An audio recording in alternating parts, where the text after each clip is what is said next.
Hi, my name is Tony Saunders. And I'm Helen Savor. This is the show where we get the insider scoop on new Pathfinder material from third parties and supplements. Welcome to Infinite Reviews with your Infinite Insiders. Today we're here with Alan to talk about his three-part new AP, The Light of Sharkteeth Cove. Thanks for coming, Alan. Thanks for having me. I'm excited to be here. Drop this in the chat. Give us a start. Yeah, let's get everybody looking at this. So part one starts with, it looks like right out of the gate with the cover, which is gorgeous. Holy cow, I love this cover. Thank you. It is Look at this guy. Yeah. Can you talk a little bit about maybe who's your artist for this? Because it's clearly custom tailor done for this project, and it's really beautiful. Yeah, the lizard folk sea captain there is Captain Jane Waugh, and she was done by Alyssa Mintula. I hope I'm not butchering her name too badly. It's AM Design. She did that, and the background part is some stock art I got off of another site. That's fantastic. So you said Jane? That's Captain Jane right there. Captain Jane Waugh, yeah. Jane Waugh. She looking very captainy. I'm not gonna lie. I like the bandana to keep the you gotta keep everything nice and high and tight, as they say, right? Yes, exactly. Yeah, she really knocked this one out of the park. I gave her, the general information about what I kind of wanted for this ship captain, and yeah, she really nailed it. It's terrific stuff. So one thing we'll see. I was gonna say nothing but agreement here. Please, Helen, go ahead. When we run through this, there are pictures for every one of the named NPCs, I think. Is that true? I tried to get something for all of them. The goblins in there are done. Those were done by Corey Stitt and Ariana Ura Smith. The rest of the stuff in there is either stock art off a drive-through or the infinite stuff that's available there. So I just kind of went through. I needed an eclectic group for that.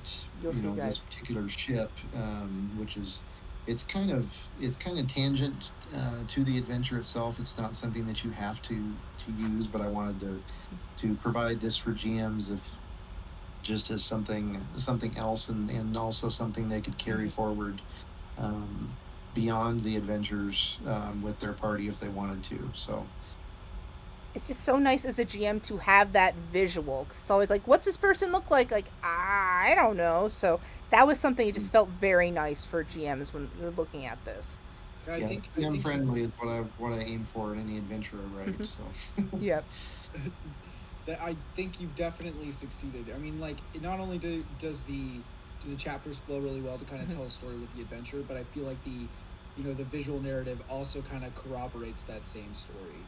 And I just want to say that I really like the names of the goblins. I won't spoil all of them, but they're very monosyllabic and cute. Like I think Blam is probably my favorite name of the bunch. I do like them very much. They're very cute. So I guess I wanted to we're not today, Helen, correct me if I'm wrong. We're gonna try to touch as lightly as we can on the actual details of the adventure. Yeah, we don't want to ruin the adventure. Just maybe a couple of highlights on the things that won't get into the nitty gritty, but more talk around things. That's one reason I think we only got AP, 1 up here. Don't want to go too deep, but let's talk about what brought you here working on this, Alan. Yeah. Yeah. Well, I've written I'm looking for art novels and other things since about 2009. Oh wow! And I got back into playing RPGs and stuff in, I think, 2017.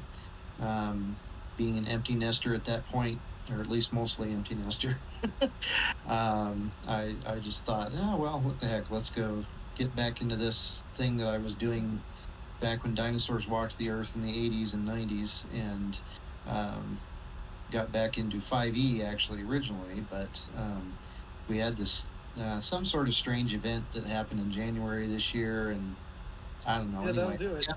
yeah, and so I thought, let's give this Pathfinder thing a try, and I've really enjoyed the system so far, and had a blast writing these adventures. So um, I'm looking for much more down the road. So lots of different things in the pipeline. I would say that having you in the community, like being able, like, huge loss for 5e, huge gain for PF2. Now I'm glad that you were able to find us and that you're, now putting out like adventure writing. Like Helen and I have actually written a very small adventure together, And that was it was still hard. So to do a 3-part adventure that is, I would presume that you did most of the work on this. Would that be correct? You basically soloed most of it, besides the art, of course. But yeah, that is impressive. How long did it take you to put this together? Gosh, when did I start? Probably. You mean not 6 months? No, I'm trying to think. I think like probably March I started. Only March. So wow. Pretty good turnaround time there. Yeah. Not too bad. It might have been the end of February, but anyway, yeah. So the hardest part was getting the group together here to play test. And play tested, no less. Yeah. I'd love to be as slow as Alan is over here with that 3-month production window with proper play testing. That's pretty impressive. So it looks like the adventure starts at level 4. So I guess I want to, like, I love not starting at level 1. I do think Pathfinder 2nd Edition is one of the few editions where starting at level 1 doesn't feel that bad. But I do love level 4. So I guess what went into the thought when you were saying what kind of level, what target am I going for? What made you choose the level 4 threshold for this adventure? Well, a number of things. Like you say, I'm a fan of not starting at level 1, 2, but also there's a lot of stuff out there that Paizo puts out for those kind of beginner areas. And I mean, not including the beginner box, and I ran that for the group that I did the play test with first. We ran through that for the first couple sessions just to get ourselves familiar with the rules, because there was only one person that had played 2E before, and so we did that, and again, it just seems like that seems like a good break. Plus after in looking at the monsters and things like that I kind of wanted to use for this, I looked at their creature levels and things like that, and kind of decided that this is probably the spot that we want to head into. The 3 parts, each part takes you through 1 level. So you've got level 4 for the first one, level 5, and then level 6 for the last one, where you end up level 7, of course, by the time you actually finish the whole thing. So just seemed like a good range. I like that. That makes sense. Like, you backed into it from what you wanted to tell and then figured out the levels. Because it does feel like a good natural progression. I'm like, wow, you do some of these adventures and it's like, you kind of feel pulled around and there are gaps. I'm like, this actually, it's like, it was kind of a natural build-up. So, okay, that makes sense. I do like that that it almost seems like the story itself informed the choice of level more than it was I chose. Like, sure, you didn't want to go hard at the level 1 areas because, like you said, there's options there. And so going from the beginner box to kind of sliding into, the pirate adventure, pretty... I'm sure every GM out there can attest to the time that the party just decided, well, we have a boat, so pirates, right? Like, what was the adventure again? I don't remember. We're pirates now, so Yeah. um, Yeah. this is a good backup plan for those GMs out there that are having those moments. Here you go. This is your ace in the hole. Just pull it out. Just like everybody wanted to be pirates. Now you've got Sharkteeth Cove. So Yeah. Yeah, the one difficulty I had was I knew again the first adventure doesn't really delve under the water. The other two do much more, but I ooh, knew that's what I wanted to do because I'd kind of asked around and said, well, what kind of adventures or would people want or do they see a need for? And I had several people say, oh gosh, we want undersea or that type of thing. I thought, all right. Then I started looking at Pathfinder's rules and everything else, and it's a little difficult for these levels of characters to get underwater for a significant amount of time. So I came up with the water breathing tattoo, and the one that you get smart. in the adventure is actually temporary. But then I also made a permanent version, which is obviously a lot higher item level, but um, it seemed like a good workaround. You still have to Yeah. deal with being flat-footed and all those other things of being underwater, so it makes it difficult. But you at least don't have to worry about the breathing all the time. And thanks for thinking about that. So, you know what? You're not burning all this for just the basics.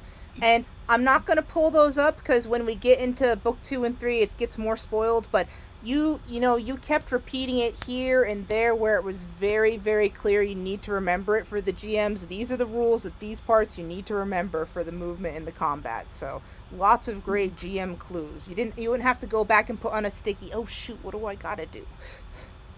This is so GM Yeah, well, that's friendly. one of those things I know when I'm running an adventure, those are the kinds of things I'm always, oh crap, I forgot to do this, or we forgot about this particular aspect of the environment or just whatever it happened to be. So, yeah, it's important to have reminders of that stuff, and it's not there aren't too many things that are that important. So, but Helen, can we actually go up to the map of Sharkteeth Cove? It's near the beginning. It's like right at the top, but I quite like it.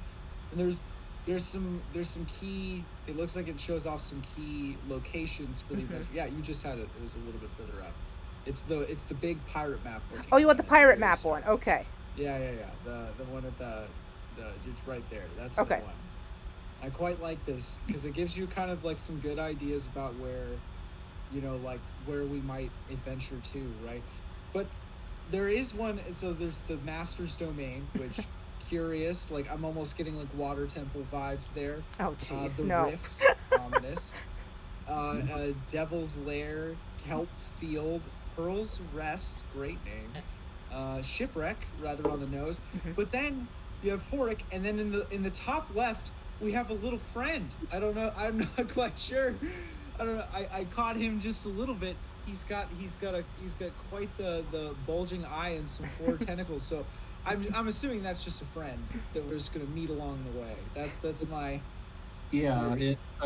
it was actually the Hephaestus Cave is the one that did the graphics on this, and yeah, I just told him I did a rough sketch, and that particular thing is an optional encounter to get you started in this. So if the Ooh. party comes in through Captain Janeway's vessel, which is named the Fish Knife, which is just kind of a nod to some designer stuff that was going around a little while back. But at any rate, that's an encounter to again just to kind of get things started. Yeah, that Optional. I was. love optional encounters, so that's really cool. Yeah, it was neat. You said here's an option if you come by sea or by land, and it's like not just plunk you're here. You got a few on ramps. That was cool. And even between the adventures, like I would certainly want to run 1, 2, and 3 personally, but you had a little bit of text for if you wanted to just do one or the other. So that was good if somebody wanted to just pick one or the other up. I would appreciate that.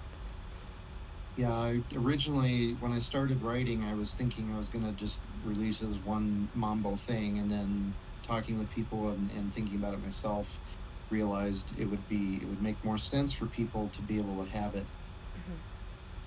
chopped up like this. So that way they could, if they Hmm. wanted to, just take a piece and be able to fit that into their campaign. So So actually, that that's a thought. So is that was that based on was that a design difference from coming over from what you would do previously, or was that just thinking through this one in particular? Like in DM's Guild, would you have done it together, or was that just you just hadn't thought about it for this AP? not necessarily. Mostly, it was when I started looking at Pathfinder stuff, Hmm. it seemed like the adventure paths that Paizo puts out were, all in like big chunks. I mean, yeah, Hmm. you had a monthly thing, Hmm. but it was one larger cohesive story, which always appeals to me anyway because I like to do things big. I try to make them small to start with, but Yeah, they just just don't kind of stay grows that up. way. Um, so at any rate, that again, that was just kind of my initial thinking was, well, okay, I'll try to, go along these lines and do a little wider ranging thing. Hmm. But then as I got further into it, like I said, it made more sense to split it up and make it a little more flexible for people. So Hmm. yeah, I wanted to make sure that I put those little before and afters in there for each one to be able to split them up like that and have somebody have it make sense. I think that's really smart. I mean, with 4, 5, and 6, that essentially means that if there's ever like a moment where the players are, you know, that the GM needs that one level kind of gap, and they're at sea or they need to travel by sea to some other location, Hmm. basically just throw it right in there. Have that whole little almost side quest if you needed to, if you didn't want to run it as a collective AP. So I think it's one of those things where I feel like any GM could probably take the tools that you put together in this and kind of like split it up, however they need to, or run it all together. So it's that a la carte option is always nice. I did want to. So you talked about how, what you would have done differently for DM's Guild versus Pathfinder Infinite. So what would you say were the challenges that you faced in making this big change from going to primarily writing for fifth edition? I imagine that you're probably pretty familiar with jumping editions, but what was the adjustments that you had to make when coming to second edition? Well, just honestly, just learning the rules and making sure that I wasn't, making any big missteps as far as that was concerned. Um, I'd say it mission accomplished. You did. Yeah. I think I would never have guessed like this is a solid supplement. So good Hmm. job, definitely. Well, thank you. I appreciate that. It's I had played. I played a little bit of Pathfinder First Edition a few years ago with a group, and really kind of bounced off of that pretty hard just because of a lot of the things with First Edition.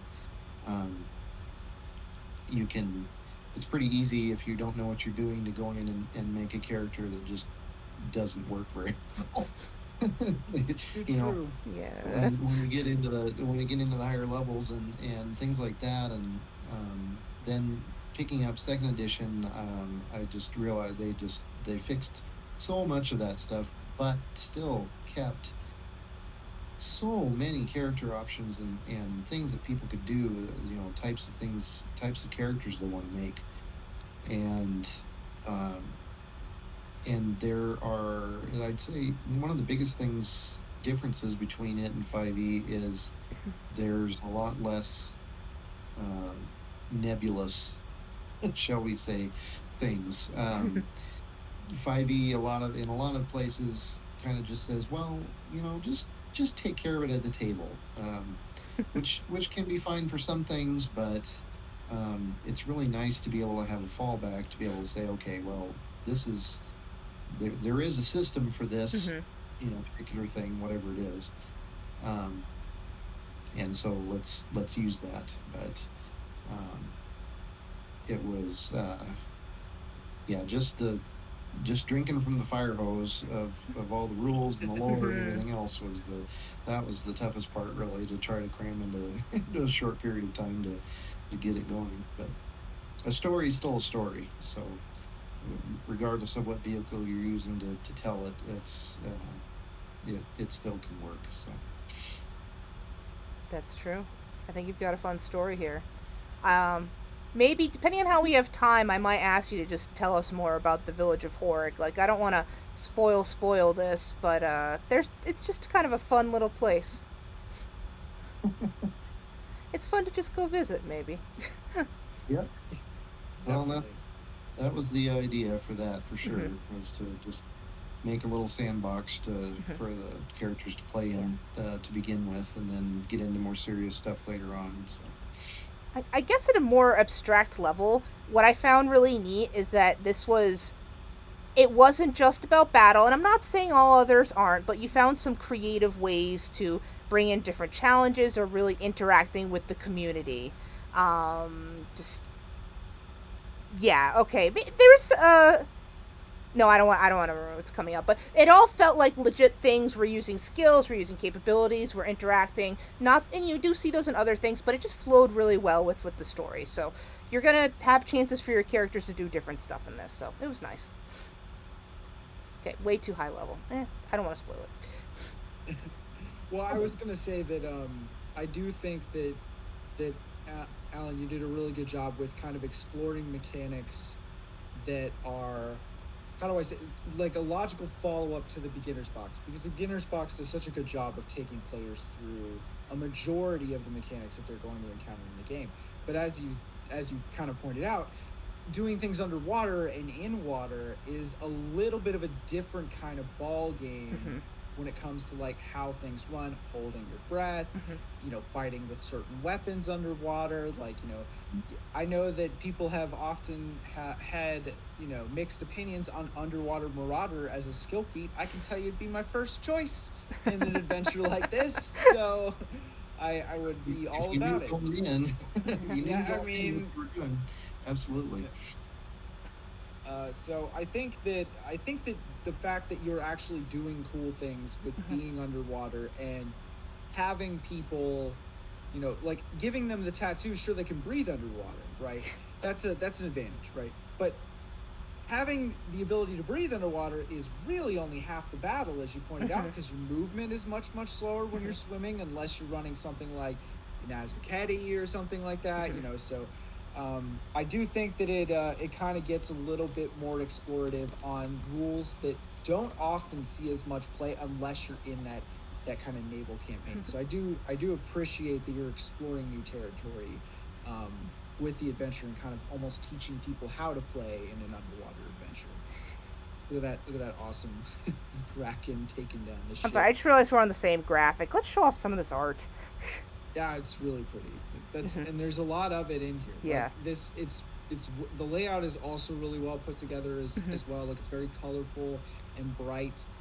I actually really like the 3D shot of the beach. Like that's also really cool. So, um, but yeah, it definitely feels very full and very fun and very much trying to introduce people to new parts of the game, which I think is something that honestly, is there a really big nautical adventure that Paizo's put out? Because I'm actually not sure if there is one I mean, I always think about right now. shackles, but you know.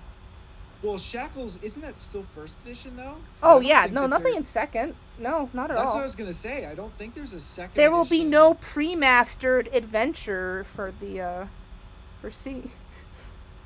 Well, and that was again, that was what I was kind of running up again, or experiencing with people, because I did ask around to say, What okay, is well, there what not kind here? of, because I know Paizo does a terrific job of putting content out, no question, um, and but there seems to be a lack of this type of adventure, and so that was really the main focus, or idea of trying to focus on this particular thing. So um and I was struck by the fact, when I was looking through um, the choices of monsters that I had um, to use for this, that there's a lot of these lower level Hmm. creatures that are water, based, but then there is the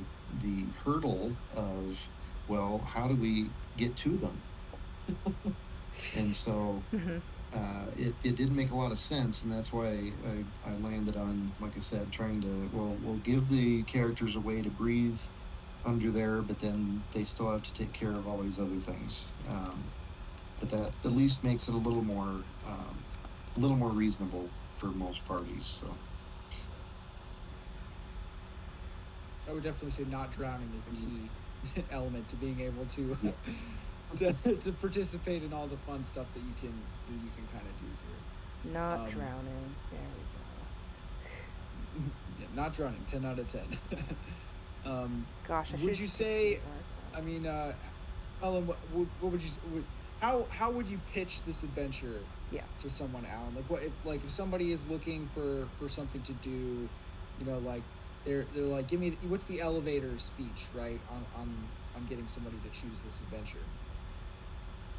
Um, well, part one again is the you get to explore the eclectic village of Horrick, and that would be the proper pronunciation.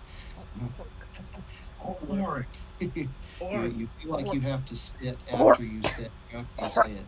Okay. Um, Gotcha. but and then as they get to know these goblins a little bit, and feel for them, there's some events that happen that will encourage the party to want to help. Hmm.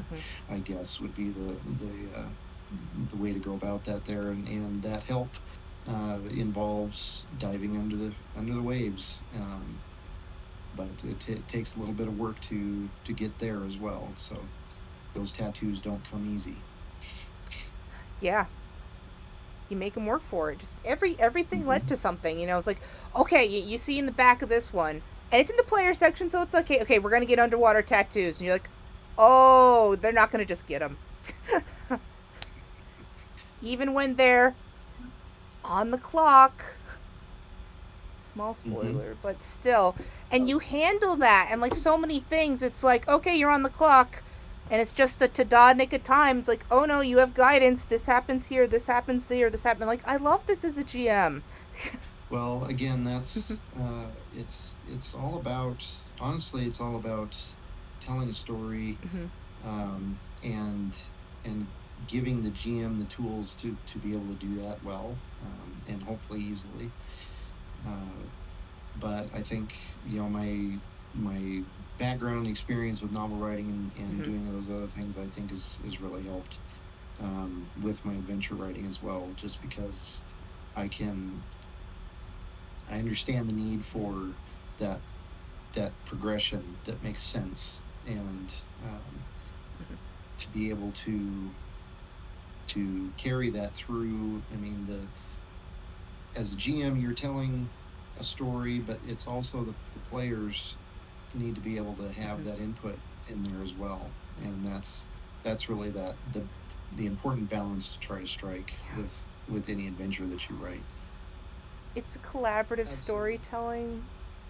Yeah. Oh man, That, I love it. I am a writer too, not as seasoned as you, and I think I'm driving my party crazy with I can write with you guys too, and it's been fun. Um, but we have a question from the chat. D&D Elise, hi. Um, is asking how was your transition to Pathfinder Infinite after creating on other platforms such as Drive Through RPG and the DM's Guild? What was your biggest challenge? Actually really smooth, and that's, I think, probably because of my experience with those. Mm-hmm. The licensing and kind of the way the Infinite is structured is extremely similar to the Guild, Mm-hmm. the DM's Guild. I there might have been some inspirations. And so it it was, like I said, it was pretty straightforward and easy to understand. Okay, this is what you're allowed to do. This is the obviously the percentage cut on those is a little lower than it is on regular drive through, but the benefit for that is being able to use all of the um, all of the IP and everything else, and all of this art and things like that. And to me, that's worth it. It's a benefit. Art's so So yeah, hard. to kind of touch on something you mentioned earlier on in the discussions, you said you did a lot of research for lore when you were making your transition to second edition, and you've clearly kind of leveraged the idea of using the IP. Those are obviously Pathfinder goblins, like Mm-hmm. anybody can tell you.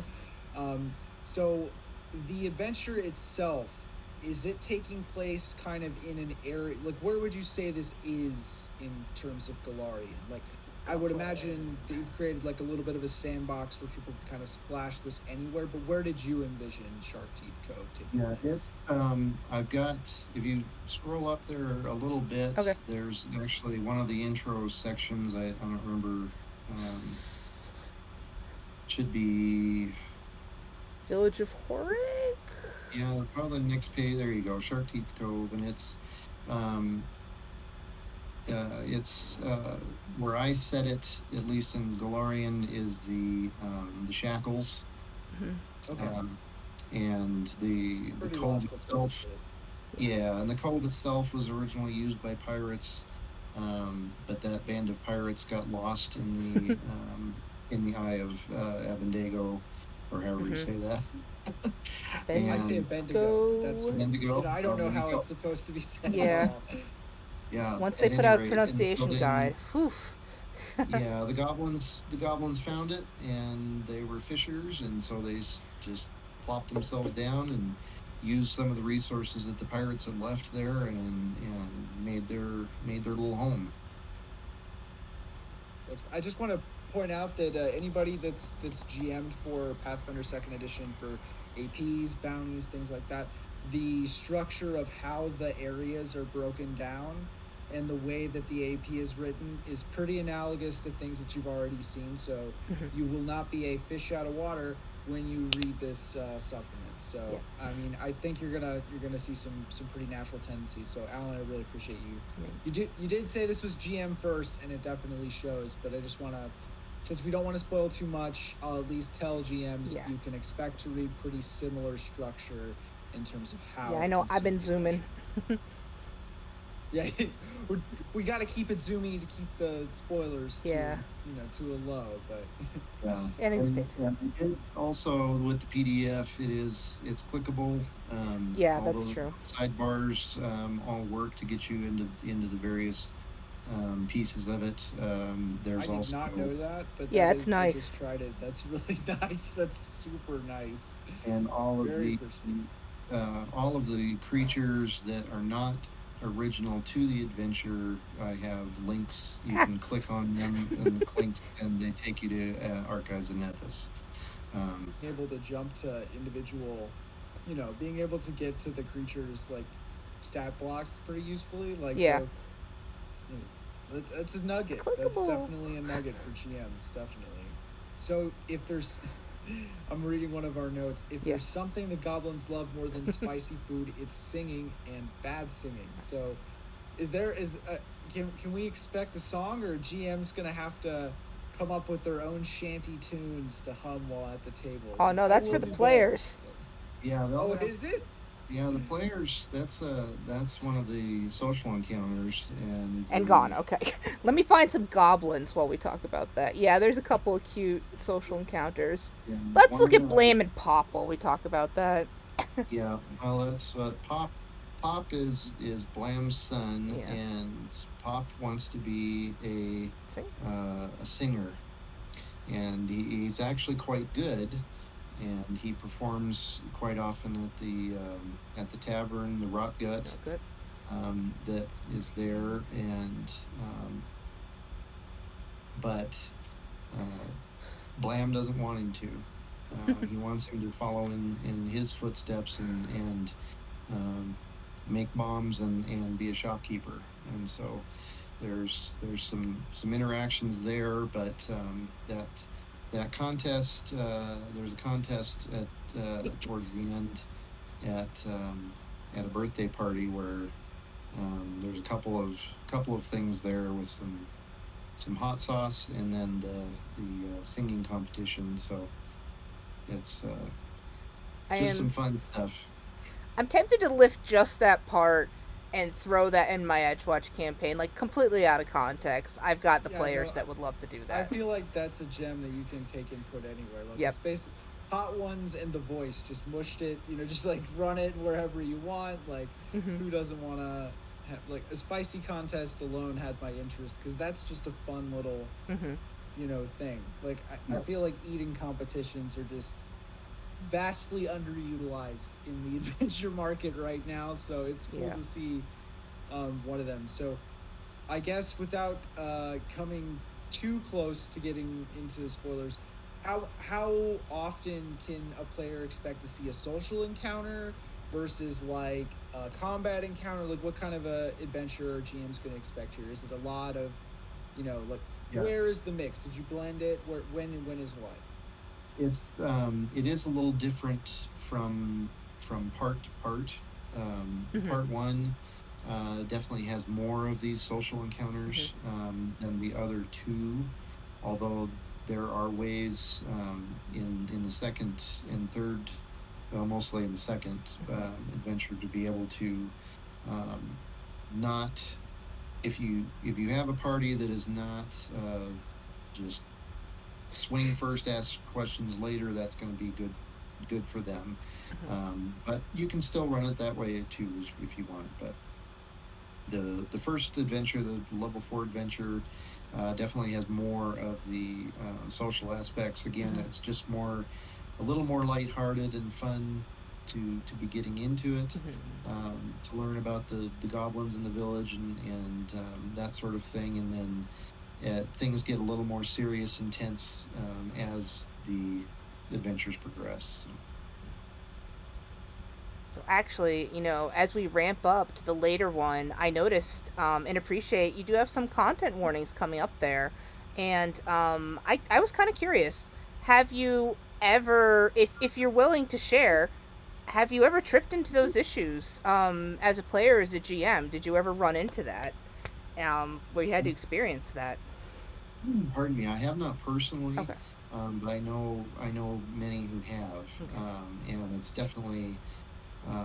I mean, anytime you're gonna sit down and play an RPG where you're you're being a fighter or a wizard or any of these types of things, you're obviously going in with the expectation that there's going to be conflict and perhaps death and things like that. Some of these things are kind of baked in, Hmm. um, but there's other aspects, maybe horror aspects, or as I mentioned this for the third adventure, there's uh, body alteration and things like some of those things that may or may not. That's not a normal thing that may come up in any old adventure, and so it just makes sense to me, and to make sure that you as the GM are familiar enough with your players, or that you need to bring this up ahead of time to say, hey, we could be encountering something along these lines. Everybody okay with that? Hmm. I I appreciate think that. that's I think yeah, I think that's extremely you know um, well minded to try to accommodate those tables. So for considering it starts in like a later book, like if there, let's say there is a table that is not comfortable with body horror, because some people that's just a tough Mhm. pill to swallow. They don't want Hmm. to go that. How would you say that the content warnings and the way that the adventure is framed kind of allows GMs to kind of maybe sidestep some of those pieces, so that way they can still run part three, the conclusion to Sharkteeth Cove, if you will, Mhm.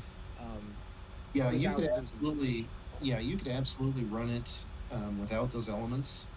Um, it's, I think, obviously, I mean, I wrote it this way, so I think it's going to be more interesting to do it Yeah. the Sure. way it's written. But you could easily take those elements out and still have the progression and the satisfying outcome. Yeah.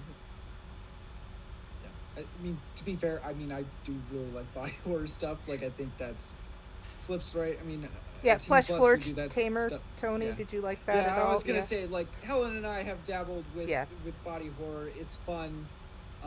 It can be Yeah, an I would interesting send our way to Flesh tell a Forge story. Tamer into part 3, and they would have a field day in there and say, "You thought that was bad. Let me show you what I can do."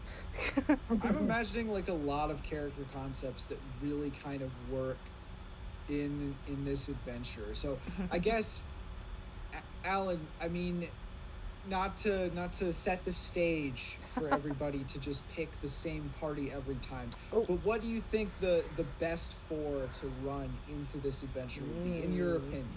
Maybe not the only 4, but like if it was you, like this would be the iconics for your adventure, if you will. Oh boy. I like this. I don't know. That's tough because honestly, I have not explored the player side of this of the Fair game as much as the GM side. I spent much more time in my research of trying to make fun and balanced encounters and all of that type of stuff. So I've been kind of lacking on the player side as far as what ancestries are available and things like that. But obviously, if you've got somebody that can either swim or is competent underwater, you're going to do very, very well, or at least a lot better than Joe Schmo barbarian who's coming out of the desert. Right. And being expected to go under the waves and fight sharks and things. So. Desert elf, no. No. Azur Katie, yes. Like, at least among some interesting ones. Mm-hmm. I think also, like, I feel like you could run. I mean, as far as classes, I feel like, I mean, Swashbuckler probably plays really, really well with this. I would think, kind of almost just by proxy. Of Yeah. Swashbuckler, right? But I do wonder. I mean, Helen, what do you think? What do you think would be like a good? I mean, just given the vibes, I would want to get an Oracle in here, but I know that's not statistically make sense, but I just feel it. I kind of agree. I feel like maybe like Cloud Oracle would be really good for this, or maybe like Ancestor or Lore could also probably. Yeah, I can really try to like figure out what's going on. Yeah. Right. Like maybe they have like they get like maybe if their ancestor was like a pirate that drowned in Bendigo's eye. Yeah, there you go. There you go. Yeah. Yeah, that's fun. We're making the party. There you go. Chat, this is your chance. Interact. Chat or video when we come in here on YouTube. Leave who you think is your ideal party for this when you run it someday. What would you run into this adventure? Yeah. I want to know. I'm very curious. Mm-hmm. My playtest group was. Oh, there you go. You have a group. A fighter, an alchemist, a druid, and a ranger. Okay. Yeah, some good natural stuff. I think that's a strong 4 as well. Yeah. The alchemist gives you kind of like a little bit of flexibility. The druid plays really. Which order do you remember? Was it wave order? Was, yeah, and it wasn't because I told them, the only thing I told them ahead of time was to just stay away from fire stuff. that wasn't going to play well, but other than that. I would say wave is about as far away from fire as you could be, so listen to your advice to a T, I'd say. Sorry, I keep forgetting to change the pictures. You're fine. Helen, do you want to talk about this camel encounter you mentioned? Okay, so one thing I thought was really funny is that in addition to statistical changes on a few of them, you just had some interesting stuff, flavor text changes. Oh gosh, let me just pull it up. This tiniest of spoilers. What was it, page 26? It's just a teeny save the spitter. Depending on how you handled the camel, they might fire spit at you, or they might nuzzle you. Like, it's like I never thought about that. Degrees of success. It doesn't have to be about what statistically happens. Did you befriend the camel or not? Like, Mhm. that's so cute, actually. I kind of want to use that. Degrees of affection for camels. Who knew? That is one of the my favorite animal companions because of the spit, because they get that, which Really? Oh, I I didn't thought even was, think yeah, about they that. do. I think it's like their advanced maneuver. I'm not 100, but like I remember reading it and I was like, that's hilarious, you know. Oh, But man. Oh, I should know. I should so go I'm, to you for all animal companion questions. yeah, not really, but a little bit. Mm-hmm. I do like that. There's a lot of really. Uh, Helen, can you show the? There's a little lifeboat shipwreck on page 2020. It's page 20. And I really like this setup for this map. So even if you're a GM, Mm-hmm. right? Which again, Alan, to your testament, like even if you don't want to run all three adventures, even if you don't even want to run the whole adventure, That's right, the there are maps. things in here you can just use for your table.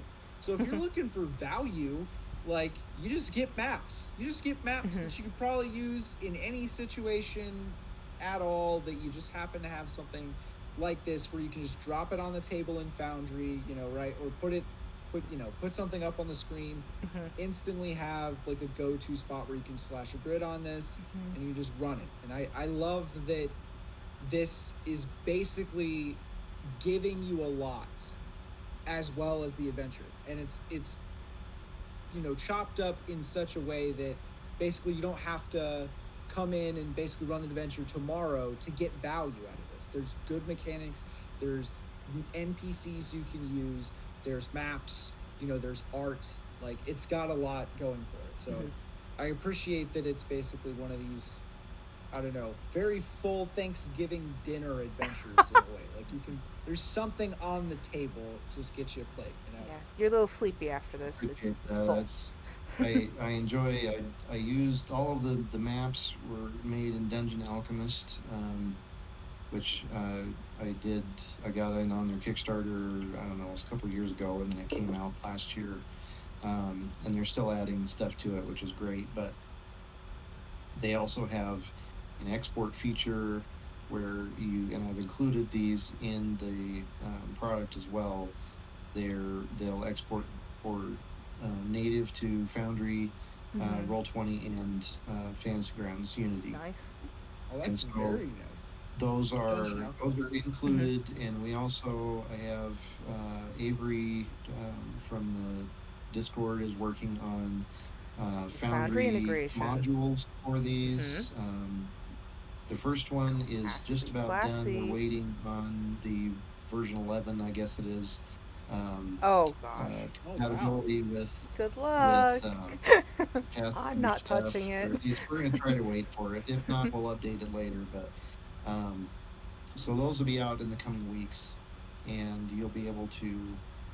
They'll be separate from the Mm-hmm. adventure, but I will put them into bundles where just for a buck or two more, you'll be able to get. If you've already Nice. purchased the adventures, you'll be able to get the Foundry stuff when that comes out. So That's very People that's very appreciate nice of that. you. Yeah.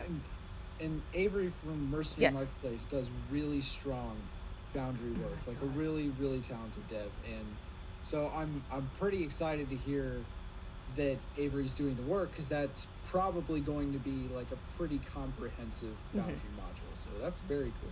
Do you have an ETA on? I don't want to hold you to the coals. I mean, you did say version 11, so I gotta think that you probably want to let things simmer until it's fully stable. But well, did you have a? that's the goal.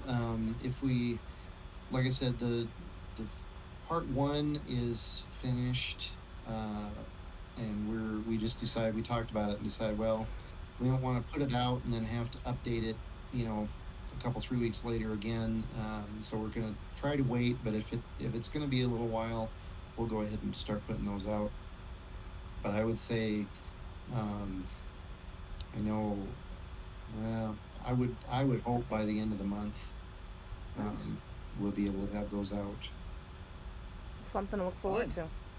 to. Yeah, definitely. Yeah. We'll have to remind our viewers when we hit close to the end of the month if you have launched. So just make sure you let us know when that does hit the market. Oh, I'll be screaming it from the rooftops, I'm sure. So We'll log it in chat. Yep. Now I'm just writing it down for when we do our future episodes. Okay, cool. Yeah, just gotta make sure we remember for the future. So, Yep. I guess Speaking of. So now that I don't know, you're getting close to putting a bow on this, right? We're wrapping up the foundry modules. We've got pretty comprehensive, like three level stint, with the ability to divide it up however you want. Pretty strong adventure. Is there gonna be another iteration, or are you gonna transition it to a new project? Like, what's on the horizon for Alan Tucker? Well, a few things. I did just put out with Jeff Stevens a conversion of an adventure I wrote for him for his Potbelly Kobold book You got a link? a while back. And that we just released that a couple days ago, and so that was fun. And then I'm working with I have a Discord group called the Indie Games Cooperative that is designed to help BIPOC and other marginalized creator groups kind of get their foot in the door with creating things and whatever. We've got several mentors that we have in the channel that work with people all the time. Anyway, we're putting together a book of encounters. Probably will be city and urban encounters to start with, and hopefully those will be out in the next couple of months. Nice. So will these be like isolated encounters that GMs can just kind of slide in whenever they're in the Right. city? Yeah, we're Very calling them side quests, which I think has been used before. But at any rate, this will be, yeah, like I said, city side quests, and they'll be I don't know, 8 to 10 hopefully. I think that's what we're shooting for, different encounters for different levels of play and all that type of thing. I do have an idea, if this group of or adventure path goes well, I do have an idea to continue it for possibly 7 to 9 or 8 to 10, somewhere in there, those types of levels, but we'll just have to see. And then I also have a large project, something that I've actually developed for 5e over the past few years, which is a more of a sci-fi bend, but it's a micro setting that kind of melds fantasy and sci-fi together. And what I would like to do with that is to kind of bring some Starfinder elements into Pathfinder 2e, and have Always all of fun. that play together. Get the chocolate and the peanut butter and mush it together, and let's go. Definitely. So, sounds like you'll be bored because you got nothing going on. Yeah. Looking forward to talking to you again soon then. Wow, you got a lot. Yeah, we'll have to get you back. Yeah. Sounds like you're gonna be busy. Happy to do it anytime. Yep. But with Alan's turnaround times, we'll probably be talking in 2 months. Yeah, Maybe something a like couple that. Weeks, right? Some of that stuff is going to take a little while. But Oh, okay. Okay. No. I'm teasing. my hope is to be able to actually do a Kickstarter for that sci-fi deal. Hopefully later, maybe late this summer, early fall, somewhere in there. So. Gotcha. I mean, completely separate from, I guess, Infinite side and us doing here, I'd love to hear your lessons learned on that. That sounds like, as a creator in TTRPGs, that's a great way to actually get some momentum, not just the capital, but get, who's interested up front. So that sounds like that's the model. So I hope it goes well, and, hopefully we can all learn from each other and stuff like that. So good luck. Yeah, I've done 3 of them so Oh, far. wow. With So other projects. So it's. Whoops, sorry, we got barking dogs because somebody's open. Oh, gotcha. Well, barking dogs, can we just have them for just a couple more minutes? Yeah. Okay. Is there anything else you wanted to shout out before we headed out here? I don't Apparently somebody else does, but The dogs are shouting you out right now. Oh man. yeah, I'm Oh sure. no. Apologize for that. No. It yeah, the as far as the Kickstarters go, I've done a monster book and a magic item book for 5e. Those both did really well, and then this past year we did and then again this was through the Indie Games Cooperative, but we did a book called Apocalypse, Oh. the complete GM's guide for ending the world, Oh. and That's that has great and not at the same time. that has a bunch of advice articles for GMs in it by all kinds of folks. Mike Shea, Katie Osborne, Oh wow. Omega Jones, Teos Abadia. There's a ton in there, and then also system agnostic adventures that we did for folks, which dealing with different types of apocalypses and things like Wow. that. James Case, in fact, wrote one of those. Nice. Oh wow. There Yeah. we go. Let's go. Yeah. I So love James. So. yeah, he made a great adventure for that, and that's out now on Drive Through as well. Okay, cool. Very cool. Yeah, we'll have to throw that one Check in that chat out. for sure. Fine. Sounds really awesome. Well, Alan, I just have to echo, like, this is a really, really cool, like, not gonna lie, was this your first release on Pathfinder Infinite? Was this one? Yep. I mean, way to come out swinging. Yeah. I'm not gonna lie. Like, if you had to do it once, like, you did it, right? So, I mean, thank you so much for coming on and letting us, kind of basically really get to take the dive into your work, which I think is amazing. So, chats, yeah, there you go. Do not forget to check out the Light of Sharkteeth Cove on Pathfinder Infinite. It has 3 parts. All 3 of them are extremely rich with content, art, maps, anything you use, new subsystems. And it's done by a veteran novel writer and, adventure writer. So please just don't hesitate if you are looking for that nautical adventure. Or even a nautical insertion in your adventure. If you're traveling overseas, to some other location, I think it'd be pretty easy to slip a little drop off into the shackles and hang out in Sharkteeth Cove. So thanks again, Alan. I really appreciate it. Yep. I know Thank how you. it is. It's great to have you here. So before we sign off, in 2 weeks, June 22nd, be sure to come back here because we'll be sitting down with Jamie to learn more about his work on NPC Index Firebrands and also his co-author on Firebrands Plus, where we have a little bit of some different shipments in that one too. And shoot, I forgot what I was going to say next, but still, that'll be cool. Join us in 2 weeks. Yeah, I was gonna say that those supplements and Sharkteeth Cove, like, they could work really well match made in heaven together. right there. Yeah. Yeah. There's your classes. There's your team up. Yeah. There you go. Suddenly the favorites are picked. Yeah, we'll just have to add. Yeah, we'll ask that question next time. Which would be Sharkteeth Cove? Okay, so something to look forward to. Come back in 2 weeks, and we're Infinite Insiders out.